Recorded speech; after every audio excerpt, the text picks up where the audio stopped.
ഇന്ന് അവതരിപ്പിക്കുന്ന കലാപരിപാടിയാണ് ഈ കാണുന്നത് പോലൊരു കമ്മൽ ഉണ്ടാക്കിയെടുക്കുന്നത്.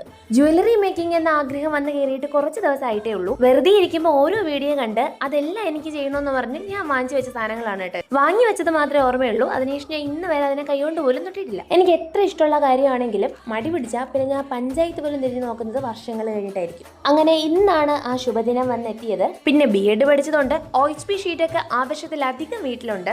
അമ്മ ഒരു തയ്യക്കാരി ആയതുകൊണ്ട് തന്നെ ഇങ്ങനെ അല്ലറ ചില്ലറ സാധനങ്ങൾ വീട്ടിലുണ്ട്. അങ്ങനെ അതെല്ലാം കൂടെ തപ്പിപ്പറക്കി എടുത്തിട്ട് ഇപ്പോഴത്തെ ട്രെൻഡിങ് കളറായിട്ടുള്ള ഓറഞ്ചിൽ തന്നെ ഒരു കമ്മൽ ചെയ്യാന്ന് വിചാരിച്ചു. അതും തീരെ ചെറിയ ആഗ്രഹമൊന്നും അല്ലായിരുന്നു. ആദ്യമേ തന്നെ എനിക്ക് വലിയ കമ്മൽ ഉണ്ടാക്കണമെന്ന് തന്നെയാണ്. ഇതിന്റെ സയന്റിഫിക് വശങ്ങളെ കുറിച്ചുള്ള വലിയ അറിവൊന്നും ഇല്ല എങ്കിലും എന്നെ കൊണ്ട് പറ്റുന്ന രീതിയിൽ ഒരു തട്ടിക്കുട്ട് കമ്മലങ്ങ് ഉണ്ടാക്കിയെടുത്തു.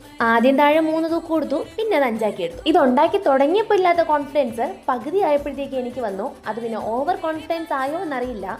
സ്വന്തമായിട്ടൊരു ജ്വല്ലറി മേക്കിംഗ് ക്ലാസ് തുടങ്ങിയാലോ എന്ന് വരെ ഞാൻ ആലോചിച്ചു. എന്തായാലും ഫ്ലോപ്പ് ആവുമെന്ന് പറഞ്ഞു തുടങ്ങിയ ഈ ഒരു കമ്മല് സക്സസ്ഫുൾ ആവുന്നത് കണ്ട് അതിയായ സന്തോഷം കൊണ്ട് ഞാൻ എന്തൊക്കെയൊക്കെ കാട്ടിക്കൂട്ടി. നമ്മൾ തിരഞ്ഞെടുക്കുന്ന മാർഗ്ഗമല്ല, ലക്ഷ്യമാണ് പ്രധാനം എന്ന് പറഞ്ഞിട്ട് ഞാൻ എന്നെ കൊണ്ട് പറ്റുന്ന രീതിയിലുള്ള ഉടായ്പ പരിപാടികളൊക്കെ ഇതിൽ ചെയ്തു കൂട്ടും. സത്യത്തിൽ അതിന്റെ ഒരു ഫൈനൽ റിസൾട്ട് കണ്ടിട്ട് എന്നോട് തന്നെ എനിക്ക് അഭിമാനം തോന്നി. ഞാൻ 2 മിനിറ്റ് എണീറ്റിരുന്നു. നിങ്ങൾക്ക് ഇത് ഇഷ്ടമായെങ്കിൽ ഉറപ്പായിട്ടും കമന്റ് ചെയ്യണം. പിന്നെ ഇതുപോലെ ഒരു തട്ടിക്കൂട്ട് കമ്മല് നിങ്ങളും ഒന്ന് ഉണ്ടാക്കി നോക്കൂ. അപ്പൊ ശരി, സബ്സ്ക്രൈബും ലൈക്കും ഒന്നും മറക്കണ്ട.